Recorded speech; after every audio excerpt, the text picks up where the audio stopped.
dia, boa tarde, boa noite, sexto ano. Tudo bem com vocês, pessoal? Espero que sim, espero que vocês estejam tendo uma ótima semana, estejam se divertindo bastante, estudando, descansando, tá? Bom, pessoal, vamos iniciar mais uma aula. Hoje nós vamos trabalhar os gêneros textuais, tá bom? Vamos continuar com o nosso estudo acerca dos gêneros.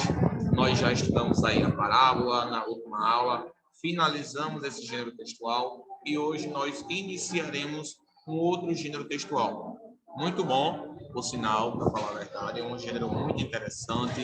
A parábola, a gente viu algumas características da parábola, tais como, né, a ficção, a gente viu a representação de pessoas, de situações através de pessoas. A gente viu que normalmente ele traz um ensinamento como base, né, para nós, ele traz uma reflexão e normalmente utiliza humanos como forma de ensino, diferente um pouco da fábula. A fábula, por sua vez, utiliza animais para representar aquele ensinamento. Já a parábola, ela utiliza humanos como representação daquela história. Tá bom? Hoje, o gênero que nós vamos estudar é o gênero mito. Vamos estudar algumas mitologias brasileiras, gregas, europeias, enfim. Vamos estudar todos os tipos de mitologia. Portanto, peço que vocês peguem seus livros de gêneros textuais e abram na página 28. Página 28 do livro de gêneros textuais, tá bom? Perdão, pessoal. 28 não, perdão. Página 28. É isso mesmo. Página 28. Página 28, livro de gêneros textuais. Enquanto vocês estão pegando aí, eu vou abrir, vou colocar o cabeçalho aqui.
Pronto. Então, página 28 aí.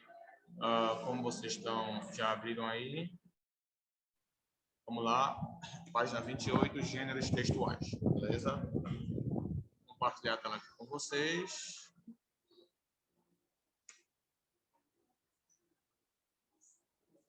Pronto. Aqui está o nosso livro. Esse é o livro de gêneros na página 28. Vamos fazer a leitura falando sobre mitologia, tá bom? E vocês acompanhem a leitura comigo aqui.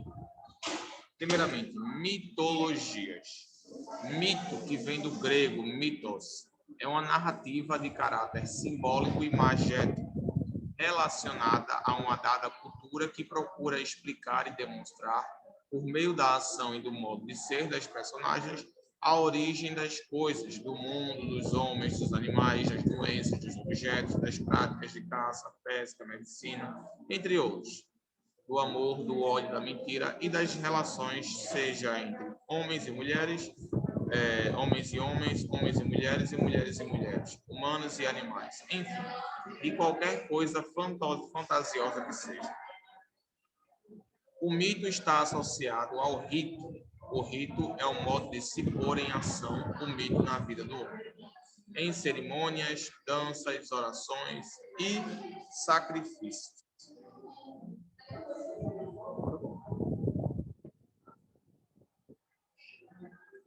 Aqui ele vai falar um pouco sobre as diferenças entre o mito e a lenda. Pessoal, o mito, gente, como a gente viu aqui, na verdade existe uma diferença grande entre mitologia e mito. E muitas pessoas não sabem qual é essa diferença entre mitologia e mito. O mito, como a gente viu, são conjuntos de histórias fictícias, né, que buscam representar algum acontecimento, alguma história fantasiosa, normalmente de caráter religioso, tá bom? Sem muito fundamento científico. A mitologia, por sua vez, ela compreende todos os mitos de uma certa cultura, tá bom? Então, quando a gente fala mitologia, a gente está se referindo a mitos de regiões específicas. Por exemplo, mitologia grega.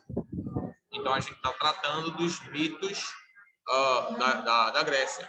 Mitologia brasileira, estamos tratando dos mitos do Brasil, que no caso aí é o folclore, etc. Tá? Então, a mitologia, ela compreende os mitos de um local específico. Bom, a mitologia, ela compreende os mitos de um local específico. Bom, então mitologia grega, mitologia brasileira, europeia, americana, africana e etc. Bom, e o mito, como a gente viu, é uma narrativa de caráter simbólico e imagético. O que isso quer dizer? Caráter simbólico e imagético. Que ela tem normalmente uma simbologia. E essa simbologia, através da simbologia, ela busca expressar algum tipo de história. Normalmente essa história ela é religiosa, né? Vou colocar aqui. Onde busca ilustrar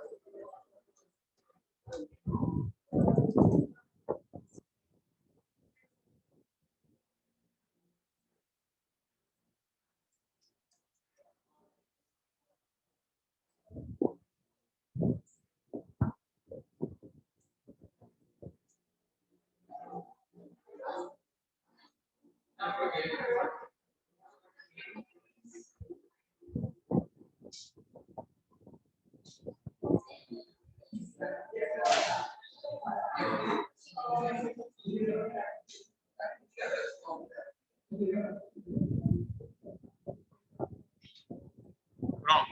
Então, está aí a definição de mito, tá bom? Busca ilustrar uma história normalmente de caráter religioso ou de caráter espiritual. Já a mitologia, ela compreende os mitos de um local específico, ou seja, a mitologia não é uma história, ela é o conjunto das histórias, tá bom? Então, vamos lá.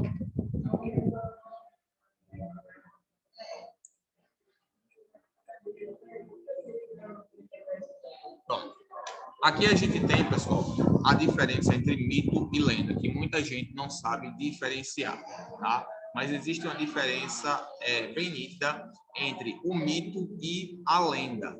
Ambos são gêneros textuais, porém possuem características um pouquinho diferentes, tá bom? Um pouquinho diferentes. Então, por exemplo, diferença entre mito e lenda. Os termos mito e lenda são empregados erroneamente como sinônimos. Embora os dois tenham uma relação e possuam elementos em comum, fazendo parte da tradição oral dos povos, são manifestações diferentes. Tanto o mito como a lenda são narrações que contam ou explicam determinados episódios históricos ou religiosos de uma determinada comunidade. Porém, existem diferenças entre eles. Então, aqui a gente tem as diferenças do mito. Primeiro, ele possui caráter explicativo ou simbólico. Segundo, busca explicar as origens do mundo e do homem por meio de personagens como deuses ou semideuses. Terceiro, explica a realidade por meio de suas histórias sagradas que não possuem embasamento para serem aceitas como verdades. Agora, as características das lendas.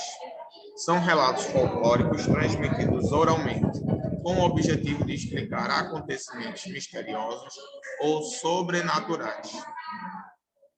Ocorre a mescla da realidade dos fatos com fantasia ou ficção. Faz parte da tradição oral. Os fatos reais e históricos servem como suporte às histórias. Por serem repassados oralmente, sofrem mudanças ao longo do tempo. Então, uma das principais características que a gente consegue perceber entre o mito e a lenda é que, no mito, normalmente eles utilizam personagens deuses, né, divinos. Eles usam deuses, semideuses e etc. Tá? E também tentam explicar a realidade através das suas histórias. Tá bom? Então, deixa eu colocar aqui para vocês.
Pronto, pessoal. Então, aqui temos a diferença entre mito e a lenda, né? O mito, como a gente está vendo aí, ele utiliza personagens divinos, são deuses, semideuses, não tem base histórica nem científica e explica a realidade por meio de suas histórias. Então, eles pegam a realidade e explicam ali utilizando as suas histórias, tá bom?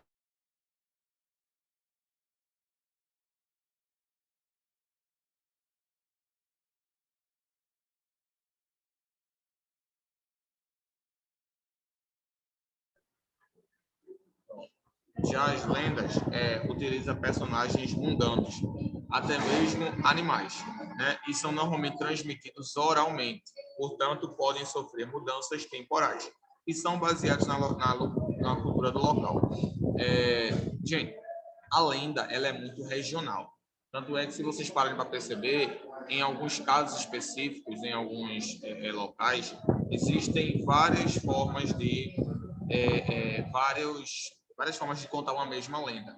E sempre muda um pouquinho. Aqui no Nordeste mesmo a gente tem a lenda da Maria Florzinha, que é uma menina cujos cabelos são chicote de fogo e com esses cabelos ela machuca outras pessoas.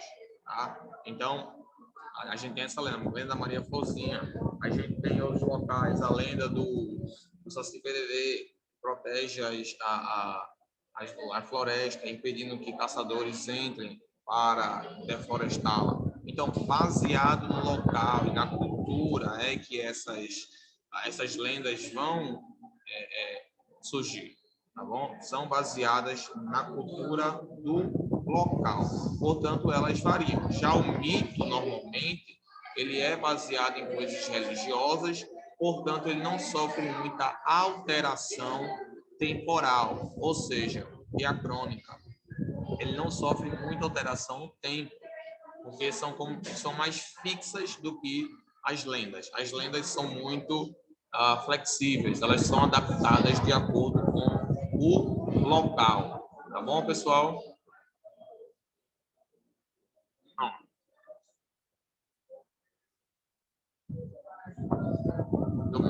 Ok, a gente já viu a diferença, vamos continuar então agora com o nosso leitor. Aqui tem um filme legal para a gente assistir depois, ó. Mitos Africanos, de Gary Jeffrey. E os povos africanos adoravam contar histórias e cantar canções. Assim, a tradição oral, ao longo de gerações, deu-lhes os mitos africanos, tal qual conhecemos hoje, originária de muitos lugares e povos diferentes. A mitologia africana é um baú cheio de histórias e personagens grandiosos.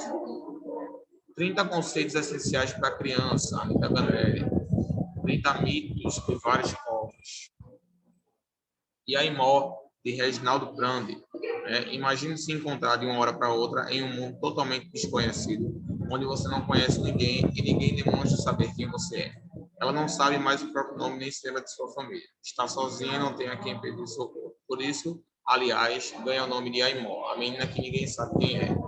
Tudo o que ela quer é retornar ao seu mundo de origem, mas para tornar isso possível, Aimó vai partir em uma longa jornada através dos templos mitológicos guiada por Exu e Ifá, e vai acompanhar de perto muitas aventuras vividas pelos orixás. Só assim poderá reunir o conhecimento necessário para fazer uma escolha que lhe permita, enfim, voltar para casa. E temos aqui o nosso primeiro mito, né? Ogum dá aos homens o segredo do ferro. Ó, aqui, ó, relacionado à cultura afro-indígena, vamos realizar a leitura desse texto. Na terra do Obatalá, em Ifé, os orixás e os seres humanos trabalhavam e viviam em igualdade. Todos caçavam e plantavam, usando frágeis instrumentos feitos de madeira, pedra ou metal mole. Por isso, o trabalho exigia grande esforço. Com o aumento da população de Ifé, a comida andava escassa. Era necessário plantar uma área maior. Os orixás, então, se reuniram para decidir como fariam para remover as árvores do terreno e aumentar a área da lavoura. Ossain, o orixá da medicina, dispôs-se a ir primeiro e limpar o terreno. Mas seu facão era de metal mole e ele não foi bem sucedido. Do mesmo modo que Ossain, todos os outros orixás tentaram, um por um, e fracassaram na tarefa de limpar o terreno para o plantio. Ogum, que conhecia o segredo do ferro, não tinha dito nada até então. Quando todos os outros orixás tinham fracassado, Ogum pegou o facão de ferro, foi até a mata e limpou o terreno.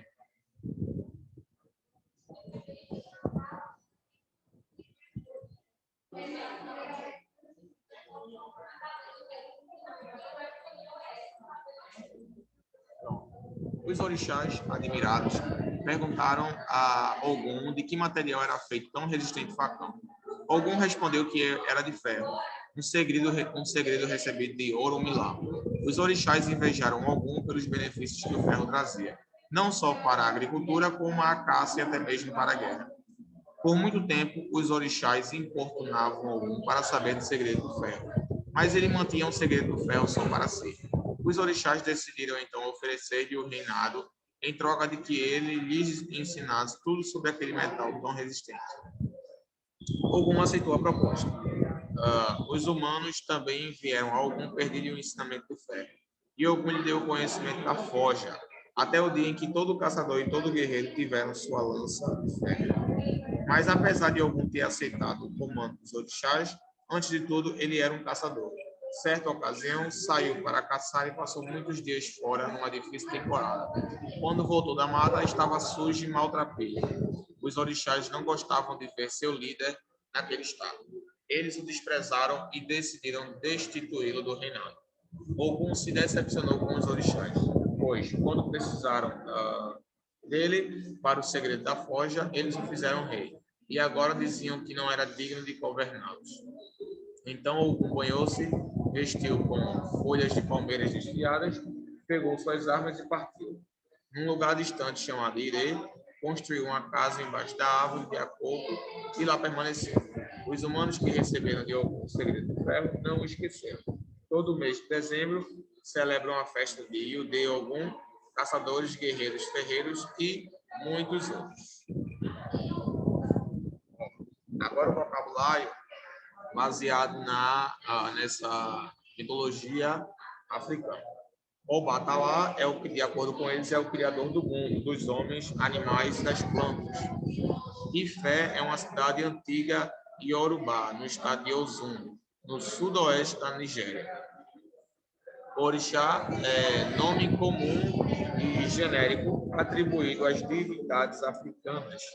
Trata-se de ancestrais divinos que se materializam em forças da natureza, mediando as relações entre o homem e os seres sobrenaturais. Orumilá é uma divindade profética que tem como característica o alto grau de conhecimento, sabedoria e a forma mais alta da prática de adivinhação.